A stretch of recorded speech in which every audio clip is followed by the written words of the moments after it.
15 minutes to the top of the hour of 8 o'clock. I'm glad you're still with us here on Morning at NTV. We are taking note of refugee funding, education and poverty eradication as part of the series of interventions that are being undertaken by various sector players within the country. Of course, I'll be introducing my guest this morning who will be taking us through what the Stromme Foundation is doing across the country. But first, Uganda has opened its borders and its heart to those fleeing conflict. This generous open-door policy has rightly earned the country global admiration as well as recognition. However, the challenges the country faces in sustaining this support are immense. Uganda's commitment to providing refugees with land, access to public services, and the right to work is exemplary, especially in a world where such policies are not the norm. Over 80% of refugees are hosted in just 13 districts in north and southwestern regions, as well as the capital, Kampala. And these challenges are compounded by increasing concern on aspects like funding and the competition for resources. We are joined by Mrs. Dinah Morgan, the country director of the Stromme Foundation, to talk to us about the latest in as far as those interventions are concerned. Mrs. Morgan, welcome to the program. Thank you very much. Thank you for having me. I'm doing fine, thank you. Well, at the beginning I struggled with how to pronounce Stromme. I was typically being an English speaker, one who has been instructed in English, but it's called Stromme Foundation. It's a Norwegian firm, right? That's right. Organization, rather. Tell me about it. So Stromme Foundation is a development international non-government organization that started in 1979 in Kristiansand, Norway. And we have a footprint in Asia, in West Africa and East Africa. And our vision is to fight poverty. We see ourselves making a significant contribution to SGD Goal 1, which is ending poverty, extreme poverty in all forms. We are working, we have a footprint in Uganda here. We started in 1994, and we are in the Eastern region, we are in the Central, we are in the North and the West Nile region.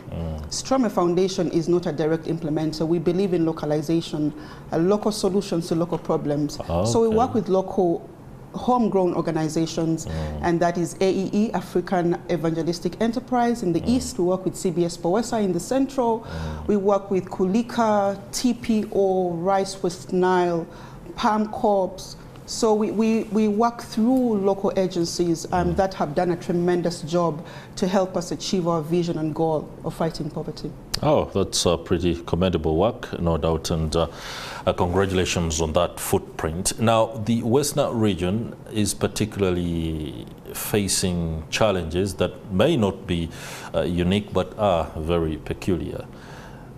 Adopting curricula and infrastructure to accommodate students, for example, who have moved from either the Democratic Republic of Congo, South Sudan, and any other country must be something that is hard to adopt, especially for those with disabilities. I'm told you're facing this particular challenge in a certain way. How is that rolling out? So yes, of course, we have a special interest as Stromme Foundation to support the most vulnerable populations. And those, of course, include refugees. We're talking about persons with disabilities. We're talking about youth, children and women. And in our programs, to address your question, we have through the generous contribution of our donors, which is NORAD, AKO Foundation, the Ministry of Foreign Affairs for the Norwegian government, we've been able to skill over 1,000 teachers in inclusive skilling or inclusive training skills to reach out to persons with disabilities, to reach out to refugees dealing with trauma, to reach out to refugees who are heading households but their children. We've been able also to reach out to over 100 schools in terms of supporting them with infrastructure, supporting them with learning materials, textbooks, that are special to persons with disabilities, but also being able to support them in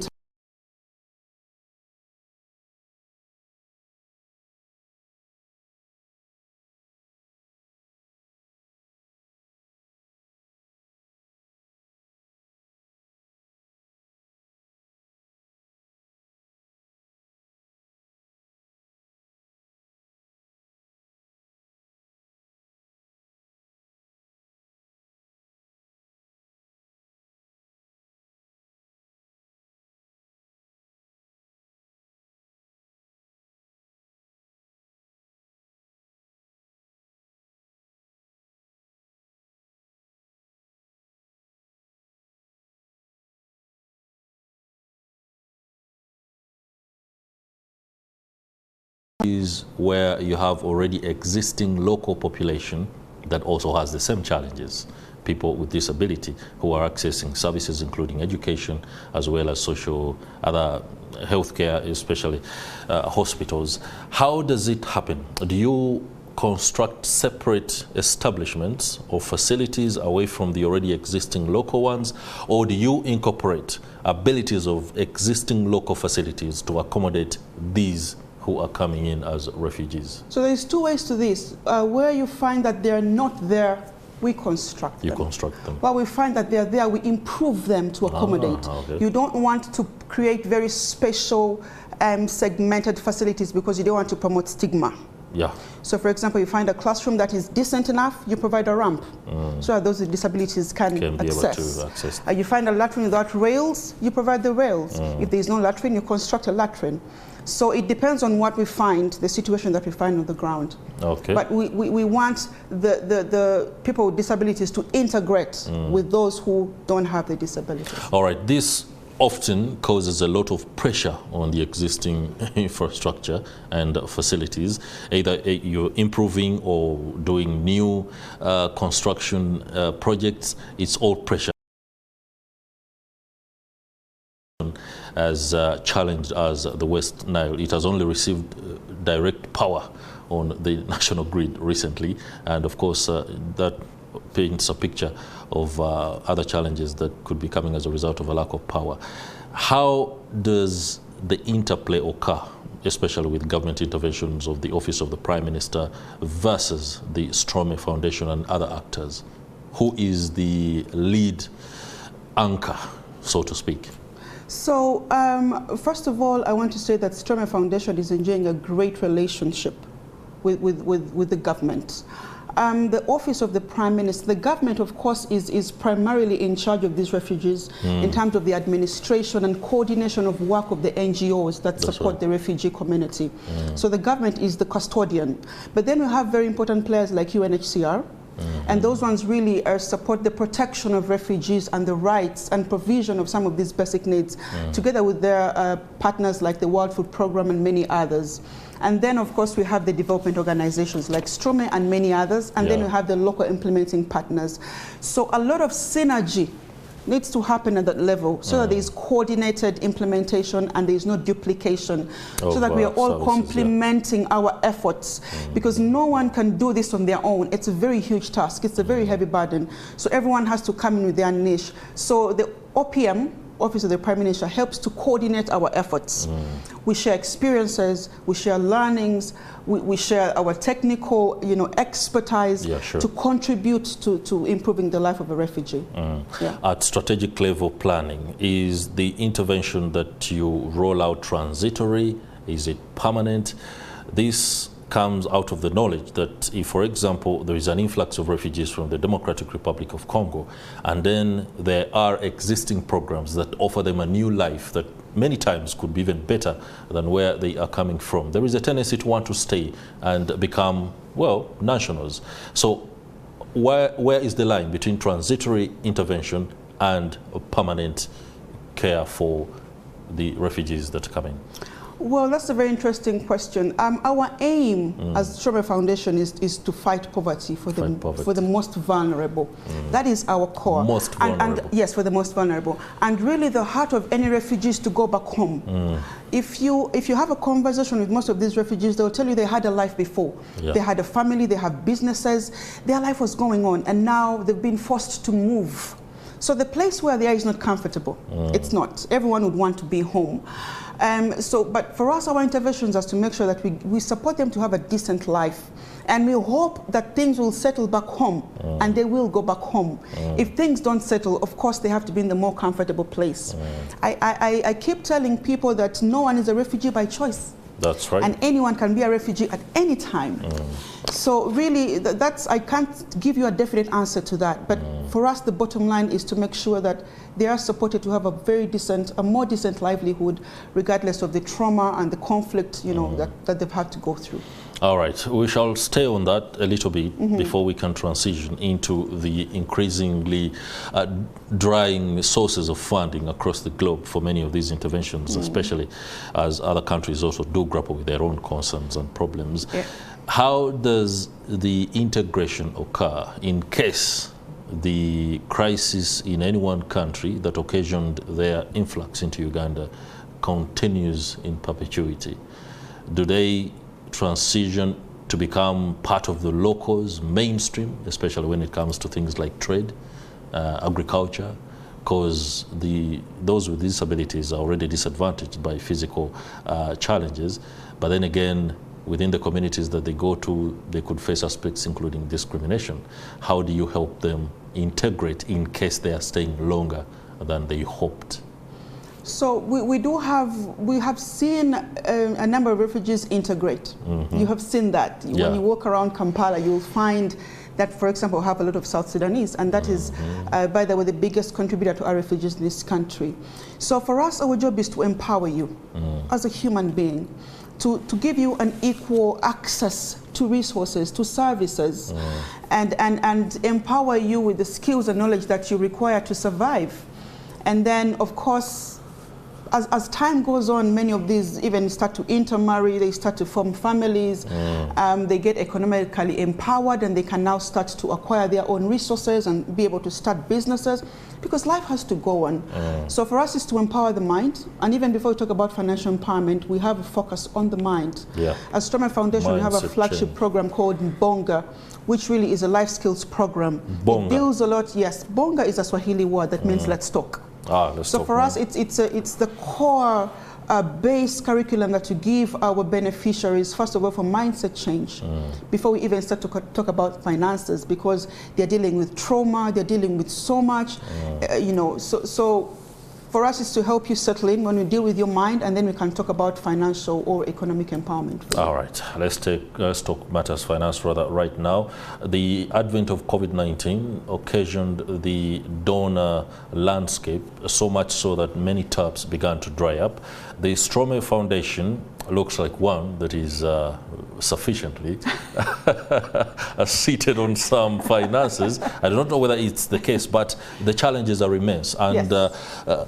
The Office of the Prime Minister and the ministries responsible recently voiced concern that the international community is increasingly, you know, holding on to the money, despite the fact that the challenges that the country faces in taking on the refugees increase by the year. Because out there, everyone now knows that our open door policy is pretty much good, so they come for, and one would expect that that would offer enough leverage for the international community to say, here we are injecting more money into Uganda to help you deal with this.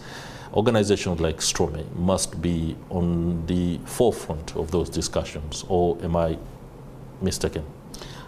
You're right to say that indeed the funding to the refugee community is dwindling significantly and fast enough. Yeah. I was having a discussion a few days ago with the head of office, Moyo, UNHCR, and even in their projections, they don't see this increasing even in the coming year. So it's a really dire situation. I think that, of course, globally, their priorities are elsewhere, in fact, including the climate disasters going on. They're also now pooling more resources. And it's perfectly understandable. Stromme Foundation is privileged to have signed a partnership agreement with NORAD, which is the government of Norway. And so we do have funding for this, and we have continuously told them the plight. The plight that we have in Uganda. So we're privileged in that sense, but this is 5 years and we're hoping for more. But I think that this is a silent crisis that is really serious, except that people are not paying attention because it's not maybe loud enough. But it's really a crisis that is going on, and the government is right to call out. We have to keep calling out. That's right. We have to keep showing the world, the international scene, what the problem really is, because the pressure is real. The pressure is real. When you go to the schools, you'll find that we're now having about 150 learners, one teacher to 150 learners in a classroom. You'll find that there is no infrastructure. You find that everything is going down, but the numbers are coming in every day. In Palarinya refugee settlement, where I was a few days ago, they were telling us that on a weekly we have over 50 households coming in. And these are children. Weekly? Yes, on a weekly. These are children, these are women. Wow. Most of them without even, you know, children coming just as children, without parents. Without parents, yeah. So it's a real surge. And I think that we just have to touch and zoom in and draw attention of the, you know, on the international scene, that this is a real crisis that needs attention now. Okay. And we hope that they will listen. I'm glad Morning at NTV, we do amplify many of these concerns, especially for the policymakers, but also the international community, to ensure that they actually pay attention to these needs. If we were to make projections and roll out a model of financing for the future to attend to the challenges happening now within the global economy, but also be conversant with the real realities that we continue to face, is there a new way of sourcing money that must be adopted by governments, including Uganda, away from the mainstream donor or mainstream donations? Say that again. Is there a new model for funding? Seeking for finance. Yeah, seeking for funding that attends to the realities of the day. We have Ukraine, Russia has occasioned challenges to countries that used to give us money and organizations, but the reality of refugees is increasing within Africa or sub-Saharan Africa. So in as much as we perfectly understand why the taps are drying, the crisis is not stopping. So there must be a new model, especially for governments within the region, to figure out how to attend to the refugee question without unsettling the fundamental aspect of the fact that we are hospitable enough and we have this open door policy.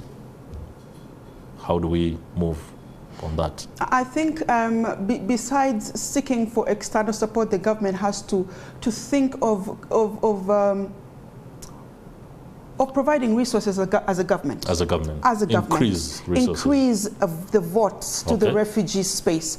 Because if we have opened our doors and we're getting a bit of, we're not getting enough from the international community or the funders, then the government itself has to increase the vote. Because, I mean, we're the ones who have opened the doors. Yep. This is a problem to us now. There's pressure on the social services, on hospitals, on schools, on everything. So the government has to now think of making it a priority area of funding. It's like, you know, you're the owner of the dead person. So if people are not helping you, you have to also, you know, put in resources as a government. Okay. But I think the development partners need to shout out more because the government is already constrained. As we know, there's so many priorities. Yeah, so many. But I think this is an area that is worth giving attention as the government of worth Uganda. Giving a lot of attention. The Yes. reason I asked a very uncomfortable question there is because there are members of parliament, there are also officials within the office of the Prime Minister who have warned that the open door policy could begin to shrink in case the funding doesn't come through. And that is not good reading at all. All right, as we enter the final bend, your last words and anything from the Stromme Foundation? So again, Stromme Foundation is very, very committed and enthusiastic towards, we believe that we can end poverty, extreme poverty, especially for the most vulnerable populations. Okay. So for us, our commitment is that we will continue to shout out and put our voices out there when it comes to the issues around refugees, around girls, around persons with disabilities. And we are grateful to our donors who have committed to continue funding us. Of course, we're grateful to the local government that has supported our work and our efforts and complimented us. And of course, the local partners, because we believe that, you know, working with the homegrown NGOs is what really is what brings sustainable development. And of course, to the international community, this is a real crisis. And it deserves attention. It deserves attention. If Uganda has been generous enough to open our borders, we're now talking about a little over 1.7 million refugees in the country. I think that it would be good, it would be very helpful and prudent to channel more resources to these refugees, because we see that this is going to continue for some time. And of course, if it's not given priority funding, it will end up being a problem or a disaster for our country, Uganda.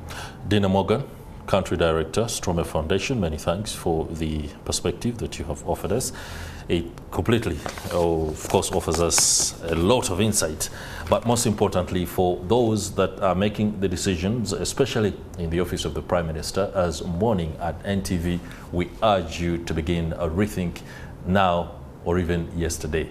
The crisis is real, and across the world, the funding is dwindling. Does that call for closing the doors? Absolutely not. We should still remain a hospitable country, open door policy, but accountability must improve. We shall be right back.